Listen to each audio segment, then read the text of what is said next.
Picture this. You step into a quiet room, and there it is, a grand double portrait.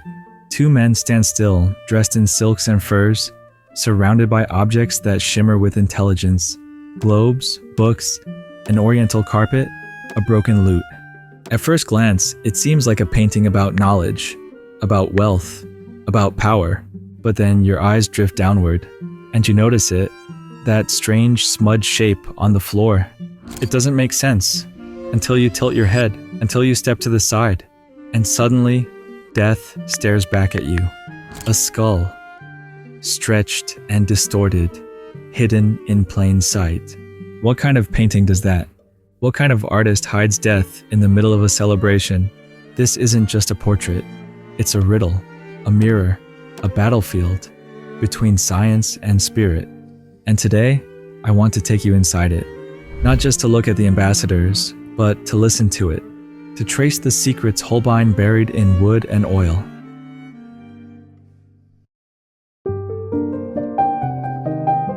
They stand side by side like twin pillars, Jean de Dinteville and Georges de Selve, one a French diplomat, the other a bishop, both young, both ambitious, both wrapped in robes that speak louder than words. The fabrics are exquisite, the pink satin sleeves, the gold-trimmed fur, the thick folds of velvet. Holbein doesn't just paint texture, he seduces the eye with it.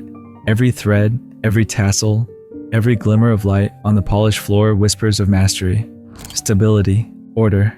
This is how the world wants to see itself, dignified, well-dressed, self-assured. But that's a performance. And Holbein knew it, because look closer. Closer than that. Notice the dagger in Jean's hand. Etched into its golden surface is a number, 29, and in the book beside Georges, another number appears, 25. These are their ages, their youth, their fragility, hiding behind all that fur. They are not timeless figures. They are men in a specific year, 1533, a year boiling with unrest. And look behind them. That lush green curtain doesn't just frame the scene. It hides something, a sliver of wood, a glint of metal, a crucifix barely visible, as if even faith, once the anchor of the world, now lives half in shadow. Everything here is measured, positioned, choreographed, but none of it is stable. At the center of the painting, a two-tiered shelf stands between the two men, filled with objects that reflect the pillars of Renaissance education: astronomy, arithmetic, geometry, music. On the upper shelf, celestial globes, sundials, instruments to map the heavens. On the lower, a terrestrial globe, an arithmetic book, musical instruments, heaven above, earth below. It looks like a perfect balance, as if the cosmos has been sorted and filed neatly between these two men. But the illusion is already breaking. The lute has a broken string. The flutes are missing one pipe. The arithmetic book opens to a lesson on division. Division. The painting is showing you something, whispering something. The harmony they project is an illusion. The world, even then, was splitting. And still, amid this tension, they pose. Composed, proud, unshaken, as if control could hold. But underneath the velvet, beneath the science, beyond the human, something else is waiting. Something that refuses to be categorized.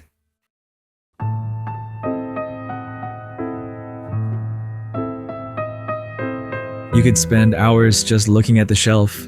It's the axis of the painting, a theater of precision, placed with obsessive care between the two men. But it doesn't tell you what it claims to. The top half reaches for the heavens, a celestial globe, etched with constellations, sundials, cylindrical, polyhedral, universal, each meant to capture time itself. A torquetum, ancient and arcane, used to map the dance of planets. It feels like knowledge. It feels like power. Until you realize the instruments don't agree with each other. The times they show, inconsistent. The alignments, misplaced. One dial reads 10:30. Another says 9:30. Some scholars read April 11th. Others argue for May 11th, the day Anne Boleyn was crowned Queen of England. But that's the point. Holbein, so capable of astonishing accuracy, lets these instruments contradict each other. He's not making a mistake. He's making a statement, because 1533 wasn't just a year of royal scandal. It was the year the world began to come apart, when Henry VIII defied the Pope, broke with the Catholic Church, and pushed England toward Protestantism. Order shaken, the heavens unreliable, and the lower shelf only deepens the fracture. A terrestrial globe sits upside down, Paris placed deliberately in focus, though spelled Baris, as if to question even the language we use to label the world. Britannia instead of Britannia. Errors or deliberate distortions, small fractures in a map that should feel stable. There's more. The city of policy is marked, not famous, not powerful, but personal. It's Jean's estate, his private corner of France, the known world redrawn with personal bias. And beside it, a book on arithmetic, real, historical, written by Peter Apian. It's open to a lesson on division, divide, a single word, loaded like a blade, not just mathematical, but spiritual, a foreshadowing of the Reformation tearing Europe into pieces. And music, a lute, its string curled and broken, a case of flutes, one missing. These, the instruments of harmony, reduced to silence and imbalance. Holbein isn't painting stillness, he's painting fracture, and yet, it's subtle, silent. Nothing screams, nothing breaks outright. The men don't notice it, they pose with calm, they let the instruments speak in their place. But Holbein saw it. He saw the cracks running beneath the surface, in theology, in politics, in knowledge itself, and he embedded those cracks right here, not just in what's present, but in what's absent, what's missing, what's distorted. Because the most striking detail of this painting isn't the faces, it's the blur at their feet, the one we still haven't fully explained. By now, your eyes have adjusted to the world Holbein built, a world of cloth and calculation, of tension hidden in symmetry. But something still doesn't fit. That shape on the floor, it stretches across the polished surface like a smear, a mistake, a shadow, a presence. And for centuries, that's all it was, a confusion. In the 1800s, one museum worker thought it was a fishbone, a cuttlefish. The detail was so out of place, so warped, it was almost meaningless. Until you move, until you leave the center, tilt your body, lower your gaze, walk past the frame, and the smear becomes a skull, clear, deliberate, impossible to unsee. Holbein painted it using a technique called anamorphosis, a distortion that only resolves when viewed from a specific skewed angle. It's not a trick of the eye, it's a confrontation. Because when you see the skull, everything else falls away, all the silks, the science, the symmetry, and there it is, death right between them. Not behind, not above, but ahead. A memento mori, not softly placed in the background, but violently inserted into the foreground. So close it distorts the whole image, so quiet it shouts. And that's where the truth of this painting lives. Not in the beauty, not in the knowledge, but in the limits of both. You can study the stars, you can trace every continent, you can learn every rule, speak every language, master every theory, but death is still there, at your feet, waiting, and it doesn't arrive alone, because above the shelf, high in the corner, something else hides in the shadows, a crucifix, half veiled by the velvet curtain, almost invisible, unless you know to look. Its presence is faint, like a whisper, a cross, hung on the wood behind the figures, hanging between visibility and belief.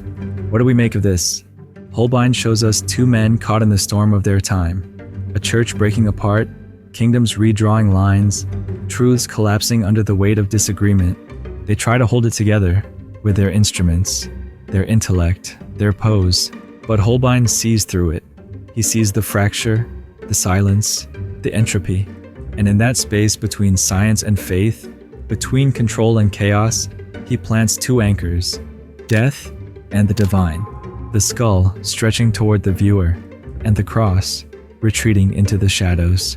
One reminds us that nothing we build will last, the other that something unseen might. They are not equal, they are not balanced. They are questions suspended in oil and wood, unanswered for nearly 5 centuries. And maybe that's why this painting haunts us. because it doesn't try to resolve the crisis. It simply frames it and asks, what do you choose to see? The Ambassadors is a masterpiece not because of its beauty, though it has that, not because of its precision, though that too is undeniable. It's a masterpiece because it dares to tell the truth, not the truth we frame in books or pass down in lectures, but the deeper truth that even in the height of human achievement, something remains unsolved. We search for clarity, we gather knowledge, we dress ourselves in certainty. But Holbein shows us what lies beneath the velvet, a world divided, a faith questioned, a future uncertain. He paints two men at the center of a storm, and still they stand, with youth in their hands, with death at their feet, with eternity flickering just behind the curtain. And maybe that's the real message, that our lives will always hover between opposites, the visible and the hidden, the rational and the sacred, the flesh and the bone. And if you look from the wrong angle, none of it makes sense. But shift your position, move just slightly, and the whole painting changes. Thank you for spending this time with me. If this story stayed with you, I invite you to like, subscribe, and explore another one of art's secret corridors with me right here.